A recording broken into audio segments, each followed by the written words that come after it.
नमस्कार दोस्तों, आप देख रहे हैं दिन भर की ताजा और बड़ी खबरें सिर्फ 20 मिनट में। सम्राट चौधरी सरकार बनते ही बहुत सारे योजनाओं का शिलान्यास किया। पढ़ने वाले बच्चों के लिए, किसान भाइयों के लिए, जीविका दीदियों के लिए और पेट्रोल, डीजल और गैस की खर्च कम करने को कहा है और इलेक्ट्रिक चूल्हा और इलेक्ट्रिक बाइक चलाने का निर्देश दिया है। मुख्यमंत्री सम्राट चौधरी ने मंगलवार को शेखपुरा में बड़ा ऐलान किया। उन्होंने खुलासा करते हुए सीएम पद छोड़ने की स्थिति में अपने लिए तय किए गए सिद्धांतों का खुलासा किया। शेखपुरा में सम्राट चौधरी ने ग्राम सामस बुजुर्ग प्रखंड बरबीघा में सहयोग शिविर में आवेदनों की प्राप्ति एवं निष्पादन हेतु लगाए गए स्टॉल का निरीक्षण एवं अवलोकन किया। वहीं कार्यक्रम को संबोधित करते हुए बिहार की पूर्व मुख्यमंत्री राबड़ी देवी को 10 सर्कुलर रोड अबंगला खाली करने के लिए भेजे गए नोटिस पर तंज कसा। बिहार में राबड़ी देवी सरकारी आवास को लेकर सियासत तेज हो गई है। मुख्यमंत्री सम्राट चौधरी ने मंगलवार को शेखपुरा में पूर्व मुख्यमंत्री लालू प्रसाद यादव और उनके परिवार पर निशाना साधते हुए कहा कि सरकारी बंगला किसी की बपौती नहीं होता। मुख्यमंत्री ने कहा कि कुछ लोगों को सरकारी आवास से इतना मोह हो गया है कि बेटे के लिए अलग घर चाहिए और मां के लिए अलग घर चाहिए। उन्होंने कहा कि जनता की चिंता छोड़कर कुछ लोग सिर्फ अपने आवास बचाने में लगे हैं। बिहार राज्य पथ परिवहन निगम बीएसआरटीसी की सिटी बसों में सफर करने वाले यात्रियों को 3 जून से अधिक किराया देना पड़ सकता है। निगम ने बस किराए में बढ़ोतरी करने का फैसला किया है। नई व्यवस्था लागू होने के बाद राजधानी पटना सहित अन्य शहरों में बस से यात्रा करने वाले लोगों की जेब पर अतिरिक्त बोझ बढ़ेगा। जानकारी के अनुसार अलग अलग रूटों पर किराए में 2 रुपये से लेकर 5 रुपये तक की बढ़ोतरी की जा सकती है। बढ़े हुए किराए की अंतिम सूची मंगलवार को जारी होने की संभावना है। नई दरें लागू होने के बाद यात्रियों से दूरी के आधार पर संशोधित किराया लिया जाएगा। सरकारी तेल कंपनियों ने 1 जून 2026 से एलपीजी गैस सिलेंडर की नई कीमतें लागू कर दी हैं। एक बार फिर कमर्शियल गैस सिलेंडर के दामों में इजाफा कर दिया गया है, जिससे होटल, रेस्टोरेंट, ढाबा और छोटे कारोबारियों की मुश्किलें बढ़ने वाली हैं। इस ताजा फैसले ने महंगाई को लेकर नई बहस छेड़ दी है और बाजार में कीमतों के बढ़ने की आशंका तेज हो गई है। जानकारी के मुताबिक 19 किलोग्राम वाले कमर्शियल गैस सिलेंडर की कीमतों में करीब 42 रुपये तक की बढ़ोतरी की गई है।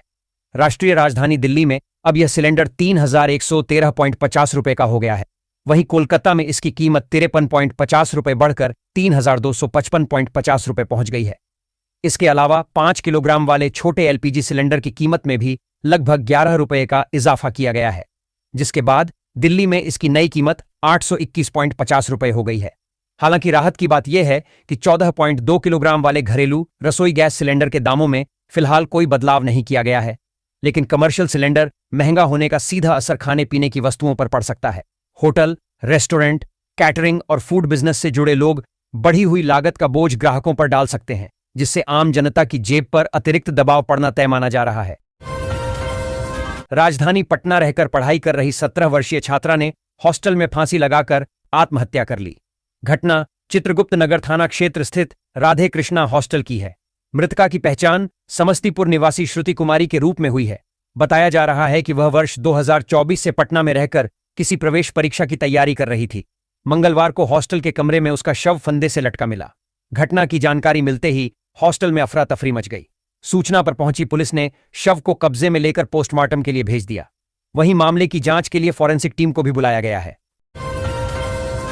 बिहार के उपमुख्यमंत्री विजय कुमार चौधरी ने सहयोग शिविर कार्यक्रम से लौटने के बाद सरकार की प्राथमिकताओं और विकास योजनाओं को लेकर एक बड़ा बयान दिया है।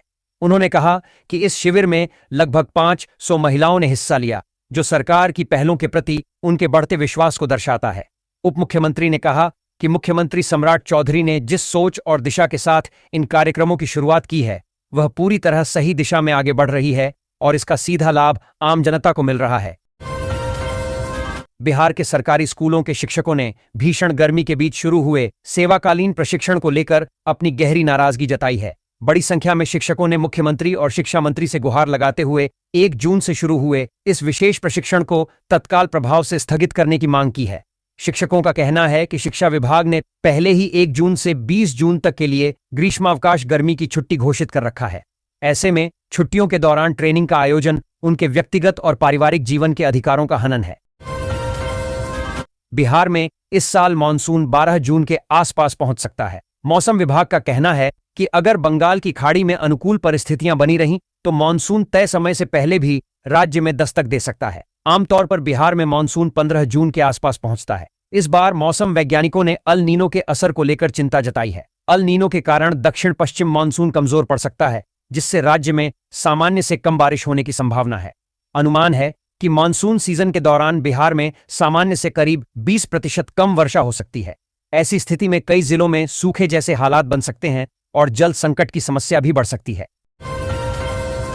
बिहार लोक सेवा आयोग बीपीएससी की 72वीं प्रारंभिक परीक्षा को लेकर राज्य के युवाओं में अभूतपूर्व उत्साह देखने को मिला है। आयोग द्वारा जारी आधिकारिक आंकड़ों के अनुसार इस बार विभिन्न प्रशासनिक विभागों के कुल 1189 पदों के लिए रिकॉर्ड तोड़ करीब 5.15 लाख अभ्यर्थियों ने आवेदन किया है।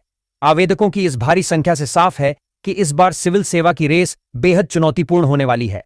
सांख्यिकीय विश्लेषण के मुताबिक परीक्षा में सफलता पाने के लिए एक सीट पर औसतन 433 दावेदार मैदान में होंगे। बिहार सरकार के परिवहन विभाग ने अपने सभी पदाधिकारियों और कर्मचारियों की कार्यशैली में सुधार लाने के लिए एक बड़ा कदम उठाया है। विभाग ने कार्यालयों में समय पर उपस्थिति सुनिश्चित करने के लिए बायोमेट्रिक अटेंडेंस को लेकर बेहद सख्त निर्देश जारी किए हैं। परिवहन विभाग के अपर सचिव द्वारा इस संबंध में आधिकारिक पत्र पत्रांक 7/0 विधि 8 अप्रैल 2023 जारी किया गया है। इस आदेश के तहत सभी संयुक्त आयुक्त, सह सचिव और जिला परिवहन पदाधिकारियों डीटीओस को नियमों का कड़ाई से पालन कराने की जिम्मेदारी सौंपी गई है। पटना जिले के विक्रम प्रखंड के कॉम्प्लेक्स रिसोर्स सेंटर उच्च माध्यमिक विद्यालय वजीरपुर अंतर्गत मध्य विद्यालय वजीरपुर में सोमवार को समर कैंप का शानदार शुभारंभ हुआ। इस विशेष कार्यक्रम का उद्घाटन मुख्य अतिथि प्रखंड शिक्षा पदाधिकारी बीईओ रविकांत शर्मा द्वारा किया गया।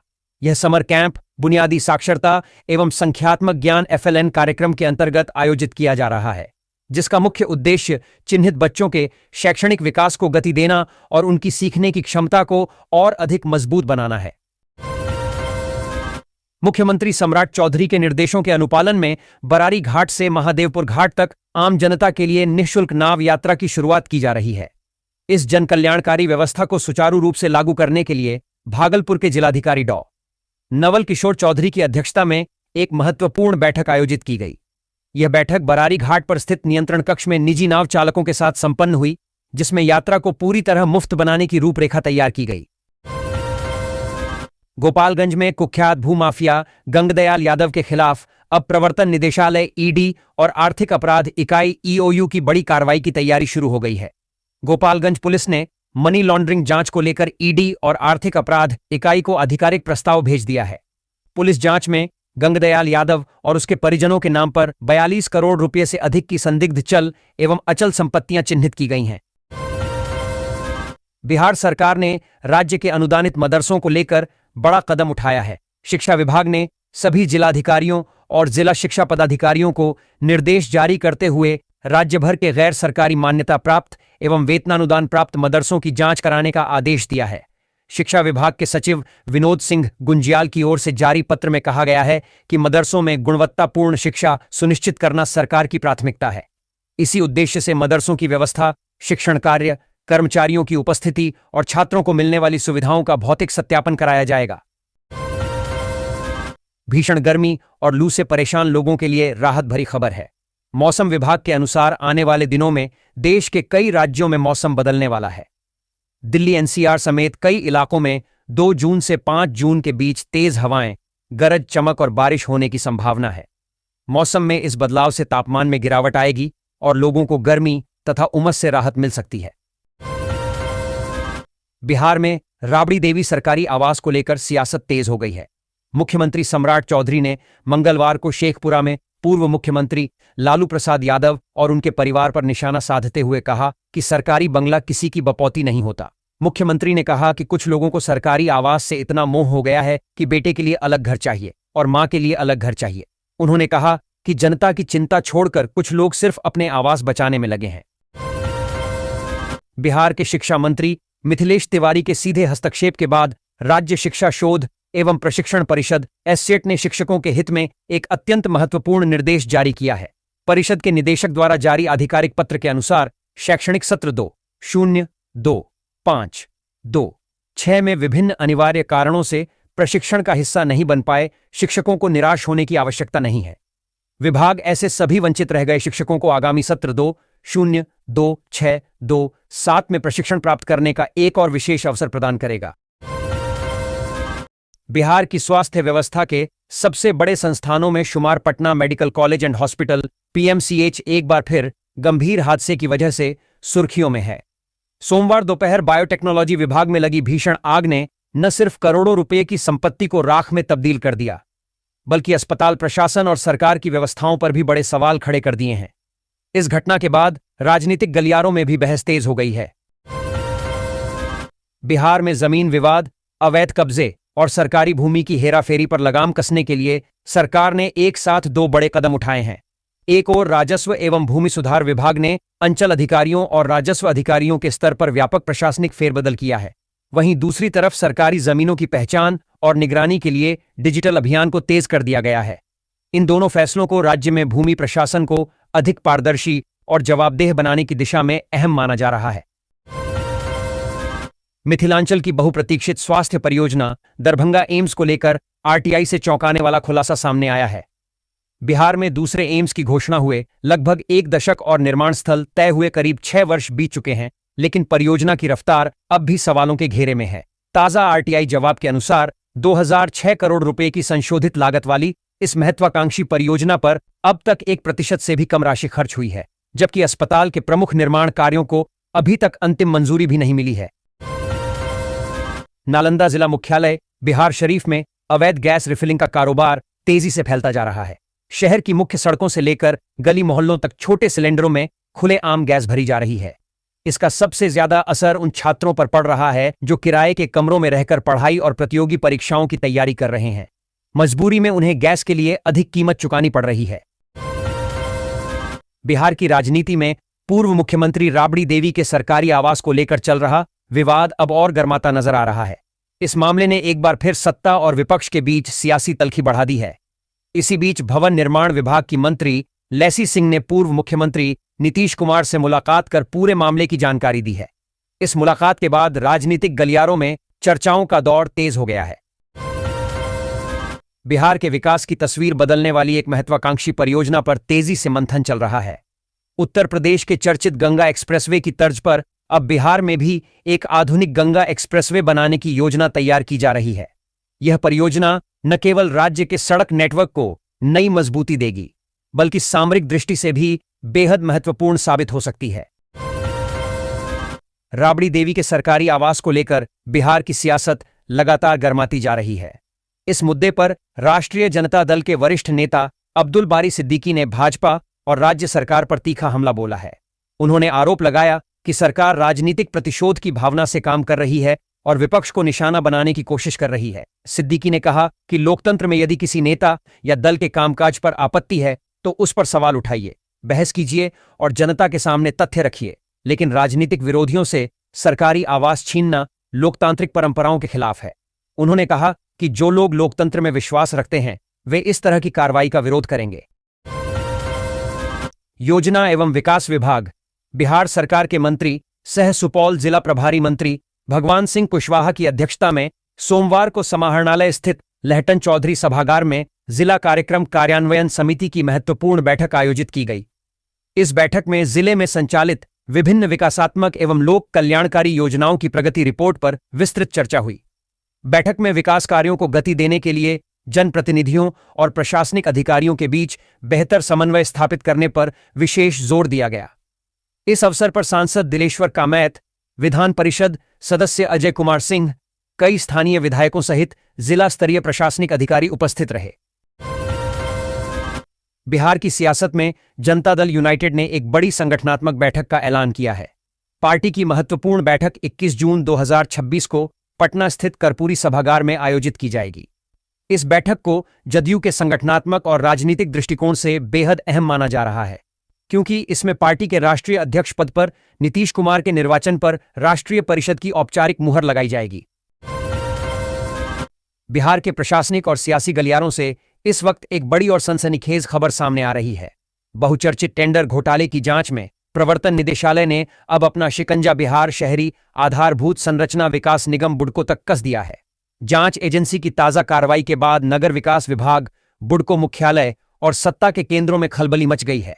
सूत्रों के मुताबिक प्रवर्तन निदेशालय ने नगर विकास विभाग को आधिकारिक पत्र भेजकर बुडको से जुड़ी 15 बड़ी कंपनियों का पूरा ब्यौरा मांगा है। जांच एजेंसी ने वर्ष 2016 से 2025 तक इन कंपनियों को आवंटित किए गए सभी टेंडर, एग्रीमेंट, भुगतान विवरण और परियोजनाओं से जुड़े दस्तावेज तलब किए हैं। प्रवर्तन निदेशालय विशेष रूप से ऋषु, श्री और उनसे जुड़े कारोबारी नेटवर्क की भूमिका की पड़ताल कर रही है। बिहार सरकार की उद्योग सह खेल मंत्री श्रेयसी सिंह ने बिहटा स्थित इनलैंड कंटेनर डिपो ICD और बिहटा औद्योगिक क्षेत्र में स्थापित अत्याधुनिक इंटीग्रेटेड इरेडिएशन सेंटर का विस्तृत दौरा किया। इस भ्रमण के दौरान माननीय मंत्री ने दोनों केंद्रों पर संचालित हो रही विभिन्न औद्योगिक व लॉजिस्टिक गतिविधियों का अवलोकन किया और वहां उपलब्ध तकनीकी सुविधाओं का गहन निरीक्षण किया। बिहार में मंगलवार का मौसम बेहद दिलचस्प और उतार चढ़ाव भरा रहने वाला है। एक तरफ कई जिलों में बारिश, तेज आंधी और वज्रपात का खतरा मंडरा रहा है, तो दूसरी ओर प्रदेश के कई इलाकों में भीषण गर्मी लोगों का इम्तिहान लेने को तैयार है। मौसम विभाग की ताजा पेशगोई ने आम लोगों से लेकर किसानों तक की चिंता बढ़ा दी है। बिहार सरकार ने भ्रष्टाचार के खिलाफ सख्त रुख अपनाते हुए रोहतास जिले के सासाराम अंचल अधिकारी आकाश कुमार रौनियार को निलंबित कर दिया है। यह कार्रवाई निगरानी अन्वेषण ब्यूरो द्वारा रिश्वत लेते हुए रंगे हाथ गिरफ्तार किए जाने के बाद की गई है।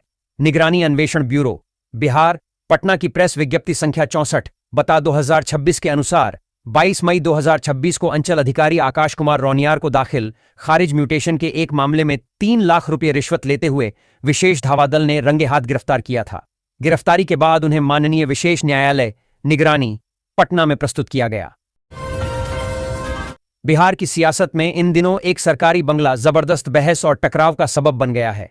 पूर्व मुख्यमंत्री राबड़ी देवी को आवंटित नए आवास और पुराने सरकारी बंगले को खाली करने के विवाद ने राजनीतिक गलियारों का तापमान बढ़ा दिया है। इस पूरे मामले में सत्ता पक्ष और विपक्ष आमने सामने हैं, जबकि एक तथाकथित अनलकी बंगले की चर्चा ने भी राजनीतिक माहौल को और दिलचस्प बना दिया है। पटना के VVIP इलाके 10 सर्कुलर रोड स्थित सरकारी आवास को लेकर छिड़ी जंग अब केवल एक मकान का विवाद नहीं रह गई है, बल्कि यह सत्ता, प्रतिष्ठा और राजनीतिक प्रभाव की लड़ाई में तब्दील होती नजर आ रही है। 2 दशकों से अधिक समय तक राष्ट्रीय जनता दल और लालू राबड़ी परिवार का राजनीतिक पावर सेंटर रहे इस बंगले को खाली कराने की सरकारी कोशिशें फिलहाल नाकाम साबित हुई हैं। मुख्यमंत्री सम्राट चौधरी ने लोक सेवक आवास स्थित संकल्प सभागार में समीक्षा बैठक की। 11 सैटेलाइट टाउन परियोजनाओं की प्रगति से संबंधित समीक्षा बैठक में नगर विकास एवं आवास विभाग के प्रधान सचिव विनय कुमार ने 11 टाउनशिप के लोकेशन, प्रत्येक सैटेलाइट टाउन की भूमि उपलब्धता, आधारभूत संरचना विकास की वर्तमान स्थिति एवं आगामी कार्य योजना के संबंध में विस्तृत जानकारी दी। बेगूसराय के सांसद और केंद्रीय मंत्री गिरिराज सिंह को साल 2019 के लोकसभा चुनाव के दौरान दिए गए कथित 3 हाथ जमीन वाले बयान से जुड़े मामले में बड़ी राहत मिली है। सोमवार को MP MLA कोर्ट में आत्मसमर्पण करने के बाद अदालत ने उन्हें जमानत दे दी। जमानत मिलने के बाद गिरिराज सिंह ने राहत जताते हुए इसे न्याय की जीत बताया। भागलपुर और नवगछिया के बीच आवागमन को लेकर सरकार की बड़ी घोषणा अब सवालों के घेरे में आ गई है। मुख्यमंत्री सम्राट चौधरी द्वारा गंगा पार करने वाले यात्रियों और निजी वाहनों के लिए नाव एवं जहाज सेवा को पूरी तरह निःशुल्क करने के ऐलान के महज एक दिन बाद ही एक वायरल वीडियो ने प्रशासनिक व्यवस्था पर गंभीर प्रश्न चिन्ह खड़े कर दिए हैं। रविवार को विक्रमशिला सेतु के निरीक्षण के दौरान मुख्यमंत्री ने स्पष्ट शब्दों में कहा था कि जब तक पुल पूरी तरह से चालू नहीं हो जाता, तब तक गंगा पार करने वाले यात्रियों से किसी भी प्रकार का शुल्क नहीं लिया जाएगा। उन्होंने भरोसा दिलाया था कि सरकार स्वयं इसकी व्यवस्था करेगी ताकि आम लोगों को किसी तरह की परेशानी का सामना न करना पड़े। वीडियो की पुष्टि न्यूज 4 नेशन नहीं करता है। बिहार की सियासत में एक बार फिर सरकारी आवास बड़ा राजनीतिक मुद्दा बन गया है। पटना के चर्चित 10 सर्कुलर रोड स्थित सरकारी बंगले को लेकर सत्ता पक्ष और विपक्ष आमने सामने आ गए हैं।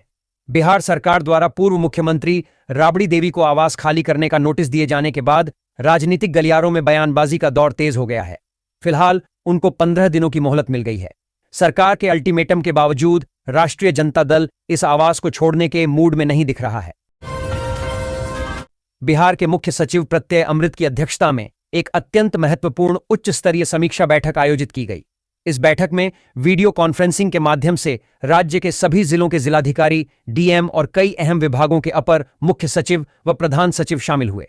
मुख्य सचिव ने लोक स्वास्थ्य अभियंत्रण, कृषि, राजस्व एवं भूमि सुधार तथा खाद्य एवं उपभोक्ता संरक्षण विभाग से जुड़ी योजनाओं की बारीकी से समीक्षा की।